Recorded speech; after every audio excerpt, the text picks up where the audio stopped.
So this week's video is not going to be what I had planned for. I was going to do a video about human sexual selection, and I was really excited about that.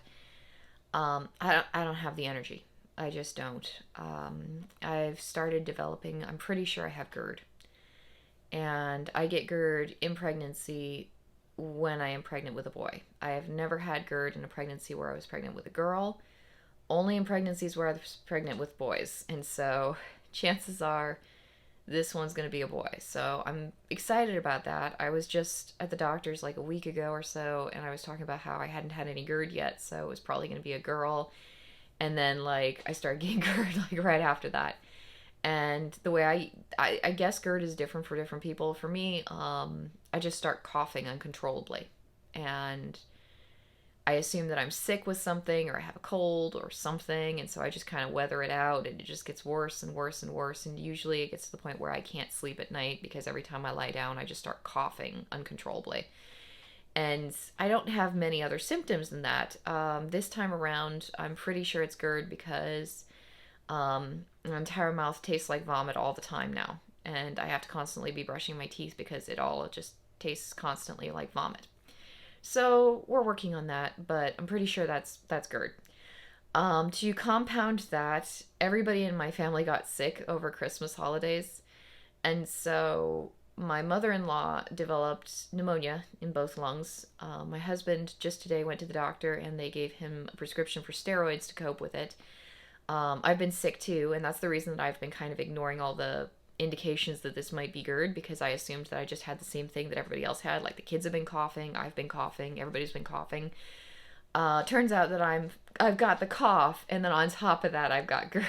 So um, I've been really sick lately, and I just I it's been a while since I felt this horrible. So I looked at it, was like, okay, if I do a video about human sexual selection, I'm going to want to do some editing on that to make it like to kind of illustrate the points that I'm talking about, and just to kind of make it look pretty. And I do not have the energy to do something like that tonight. There's just no way. I haven't had that energy all week. Like there were points in the week where it was like, oh, I could work on it now, but I really don't have the energy. Maybe I'll start feeling better in a couple days. And no, no, that has not happened. So instead, we're just going to talk about something else. So the thing I thought about today that we should talk about, which I've just been thinking about lately a lot, is fashion and clothing choice and jewelry and decorations and bodily ornamentation, which I imagine there are several of you who are looking at it and go, "Yep, yeah, nope, not sitting through one of these." Don't worry, I really hate fashion too. As you can probably guess from the clothes that I wear in most of my videos. I am not a fan of fashion. I'm not really a fan of jewelry. I have a little piece of jewelry that I wear. But that's pretty much it. I don't even wear my wedding ring most of the time. I love my wedding ring. It's a beautiful ring. I wish I could wear it more often, but I have eczema and my hands get covered in a rash when I try to wear rings. So that doesn't work out so well for me. It's a boy! I've been thinking about fashion a lot lately because I've been reading through Survival of the Prettiest and trying to figure out how I want to structure any videos that I make around that. And, just kind of getting a feel for Nancy Eckhoff's, like, sort of style of writing. Um, and she's got an interesting style of writing. I can't wait to start talking about the book, but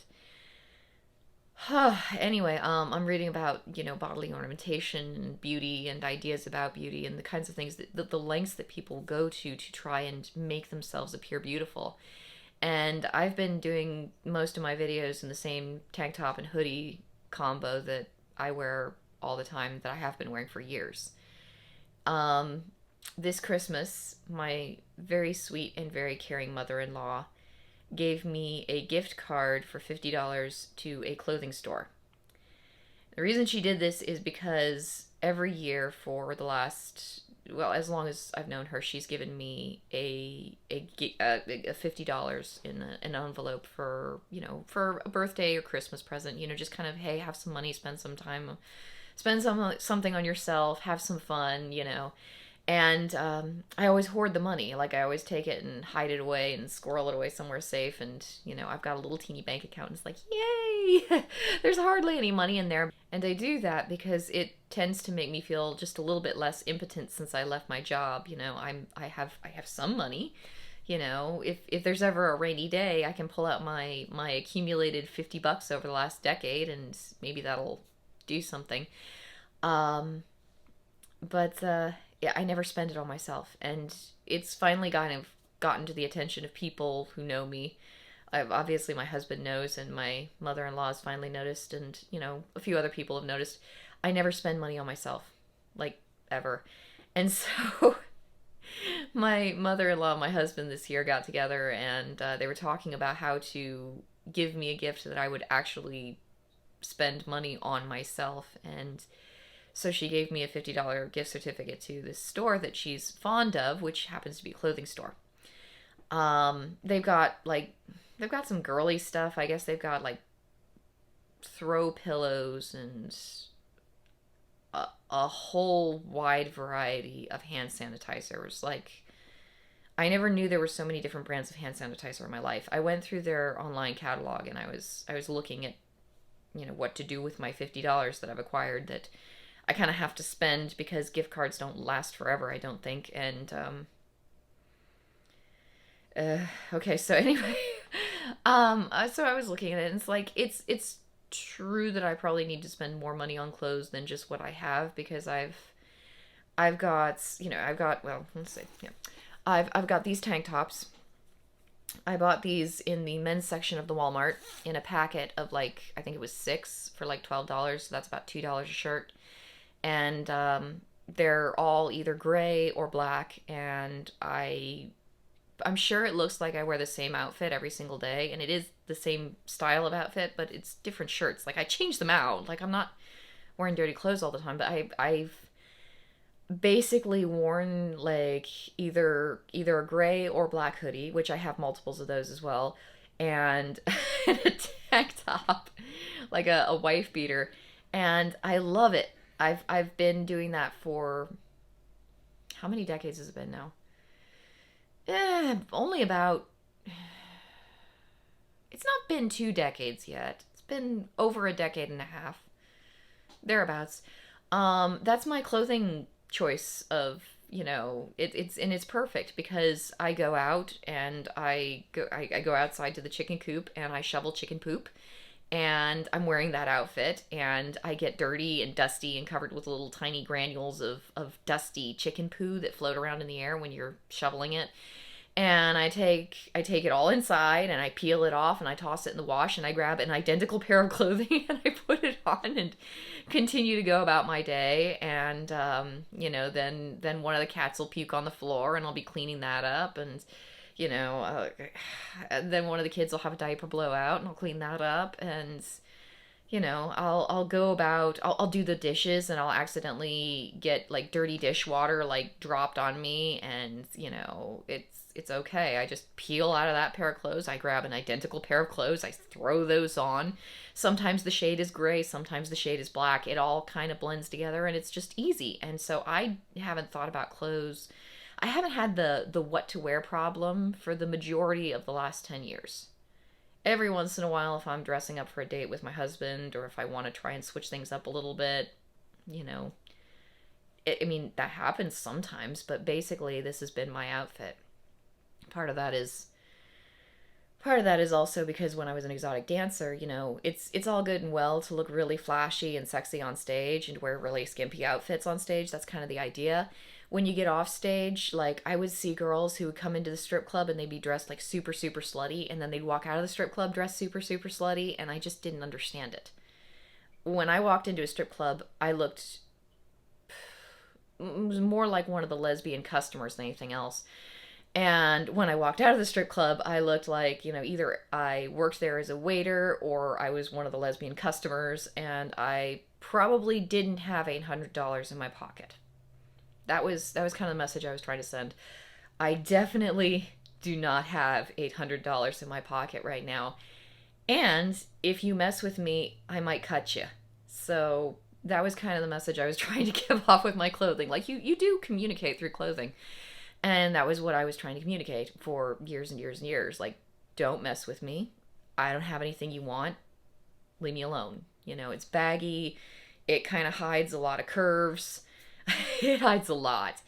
And, I did that for a long time, which is honestly, I think, kind of smart if you're in a not so good part of a city and you're walking out of a strip club, at 3 a.m. in the morning with, $800 in cash in your pocket. Not that every night was like that, and not that every woman who's walking out of a strip club has that much money. There are a lot of girls who go in, they dance all night long, they work their asses off, and they go home owing the club money. And that sounds like it only happens to the bad dancers, but honestly, it happens to any dancer who comes in on a night when there's no customers. And we would have those nights where it was like, you go into work and you're all set to go and you're super duper pretty and you're ready to earn some money, and no one shows up to the club. And I've had those nights on a few occasions, and usually it's because it's not a great club or because it's bad management, but sometimes it's a good club and it's usually a busy club, but they just had a really bad night. Sometimes things that go on, like events that go on inside of a city, can affect that. So, if there's, well, I mean, the most obvious thing that comes to mind for me right now is like if there's a bombing in your city, because I have some friends who dance in a city where there was a bombing recently in the city. That probably killed business a little bit for the evening, just kind of. um, you know, Shit happens, stuff happens. So, sometimes you don't make money. I just want that to be clear to everybody. Not every girl who walks out of a strip club has cash, which has not stopped a lot of dumb guys from trying to steal girls' purses as they're walking out of strip clubs. I have not thought about fashion. I haven't thought about looking pretty. Like, I never think about it because, like, why should I? Like, if I want to look sexy and pretty, I have all my old stripper gear in a chest underneath our bed. And whenever I feel in the mood to look sexy and pretty, I just pull out my old stripper gear and it all still fits. And I only saved the stuff I really liked. I mean, I look pretty sexy and pretty then, but, it's not something I'd wear out to, pick the kids up from school or anything. That's more of a me and my husband kind of thing. And, if it's not a me and my husband kind of thing, why would I care to look sexy and pretty? It's a boy. So fashion has been one of those things that I've pretty neatly avoided for the last decade or so, decade or two ish. I didn't have to bother with it, and that was really nice for me. Uh, except every once in a while, I have these moments where I think about it, and I mean, I've been reading, of course, Nancy Adcoff's book, so of course it's like, well, there is a point to trying to make yourself look beautiful. And yes, there's the reproductive element of it, but what people don't understand about sex and reproduction is it's very easy to look at it in a one directional kind of way. Sex infuses itself into everything we do. So, you know, trying to look pretty, trying to wear makeup, trying to make your hair look good, stuff like that. Um, People look at that and it's like, okay, well, that's actually sexual signaling. And, you have this one directional idea that sex infuses itself into life, and it does. But what you fail to realize is that it's a back and forth. Life is infused into sex. The sexual signals that we give out that are part of our lives, the sexual signals that are part of our just overall existence, affect our social life. And that's where the concept of beauty kind of comes into play. Being a sexually viable person, even if you're not a potential mate to someone that you meet, is still going to affect your social status. And that's how beauty works. Being beautiful makes you more socially mobile because your chances of being reproductively successful or reproductively valuable are increased. So, things like beautiful children getting more love and attention from their parents than ugly children. Um, beautiful people getting jobs more easily than ugly people. Beautiful people just basically having an easier time than ugly people. Like, there are so many people who get really up in arms about that, and they say, oh, it's so.